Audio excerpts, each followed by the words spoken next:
I just gotta say, this game, as much fun as it is, it's gonna get a low rating later this month whenever we review it. Well, not a low rating, but it's definitely not gonna get a 10. Doctor, don't spoil the fun. I know you went to that Star Wars thing, so That was actually legitimately enjoyable. well, good. Ever notice something with alicorns? Is it just me, or do they model the Jedi a little too much? Well, I'm gonna have to do a lot of discussion with you on this one because I think you may misunderstand the rule of two.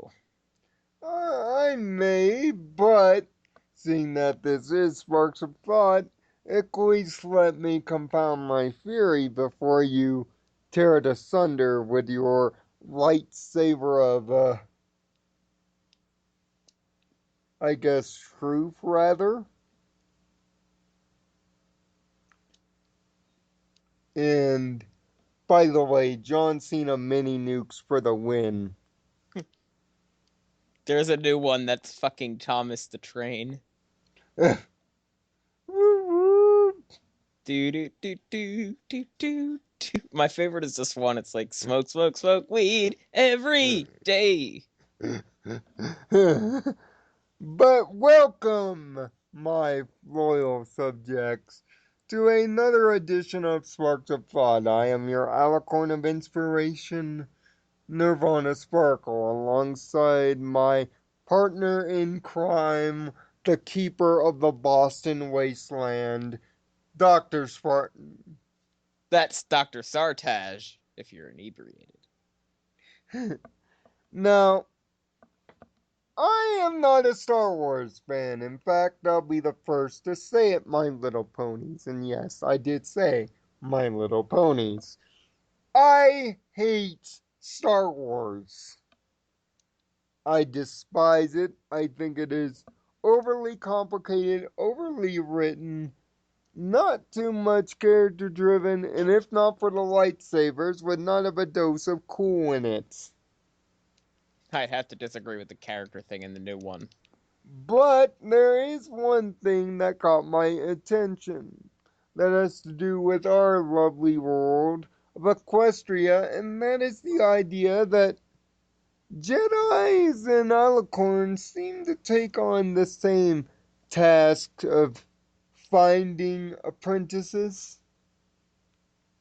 More specifically for you Jedi types, it is known as the Rule of Two. And this Uh, is where my lightsaber of truth is going to have to cut you down the first time. The rule of two is actually something that the Sith adopted after they were nearly eradicated, and there was one single survivor.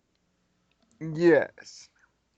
But And I would have to disagree with the rule of two comparison, as you'll hear throughout the video many times. This is going to make it quite an interesting sparks of thought.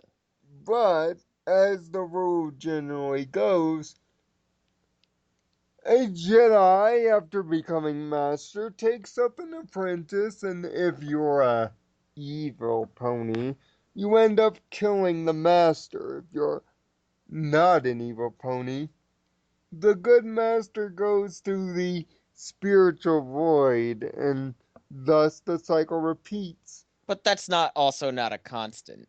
That's just something that kind of has tended to happen over the years because they go and do something stupid to get themselves killed.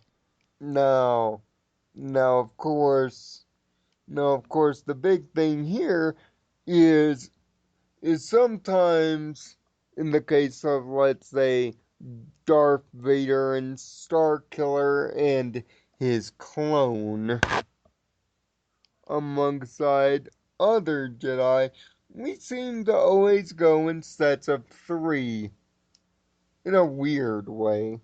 But sound familiar? Well, to me it does. It sounds familiar because, well, Celestia and Twilight with Sunset Shimmer attached.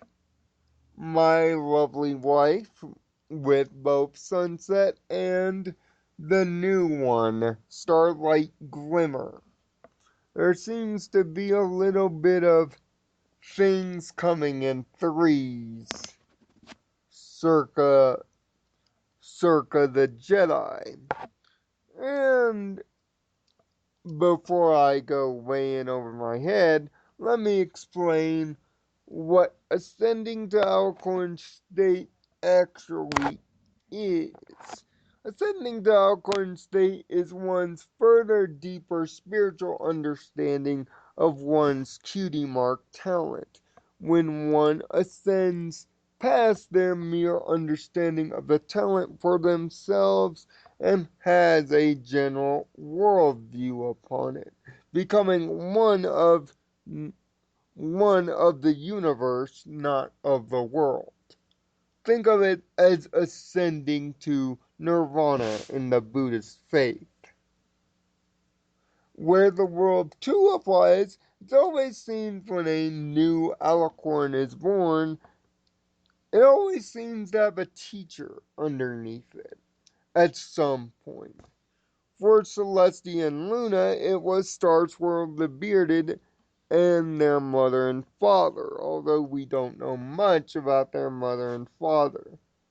That's a story for another show. For Celestia, she took under, of course, my two fictional wives, Sunset Shimmer, and of course my waifu of waifus, Twilight. And it seems like Twilight has picked up where where Sully failed in picking up both Sunset, and through the events of the season 5 finale, it looks like Starlight Glimmer will drop the communism and follow us around. Hopefully not to get stabbed in the back. The reason why Communism. the reason I find this intriguing is it seems to follow the Jedi rules of apprenticeship. But also, you could look at the way that the alicorns rule by themselves as similar to the Jedi Council, a big group of higher ranking Jedi officials making the decisions for the ones underneath them.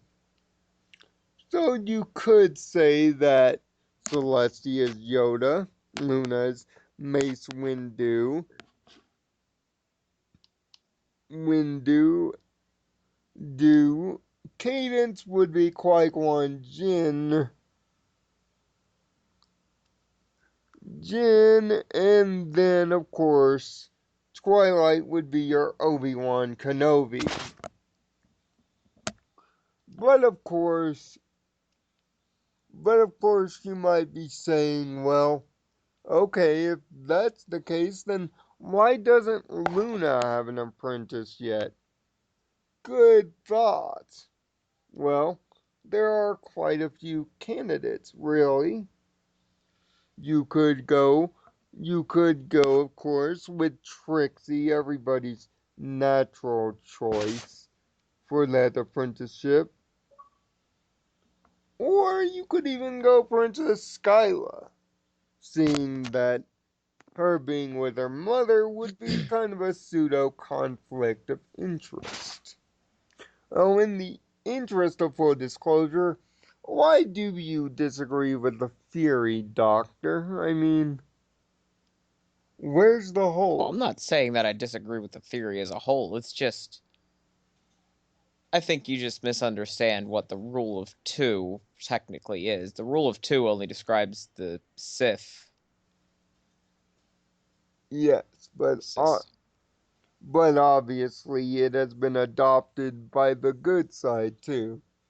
Which, by the way, I believe they're both wrong in their own natural occurrences.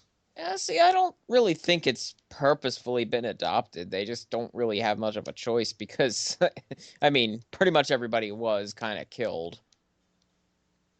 Yes, but Now that I've introduced the theory, I leave it to you. Is there a modified rule of two going on in the alicorn hierarchy? And if so, who gets the nod for the next pair of wings? Or do you think my theory is full of holes? If you do, explain your theory on alicorn hierarchy in the comment section below. I would love to hear from you.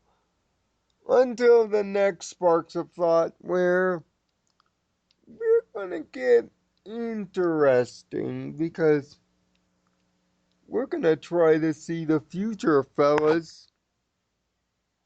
Welcome to the future. Man, machine. My voice is wearing out. I'm sorry. Until next time, find peace in your own Nirvana, and thanks for watching, and watch out for the mini nukes. And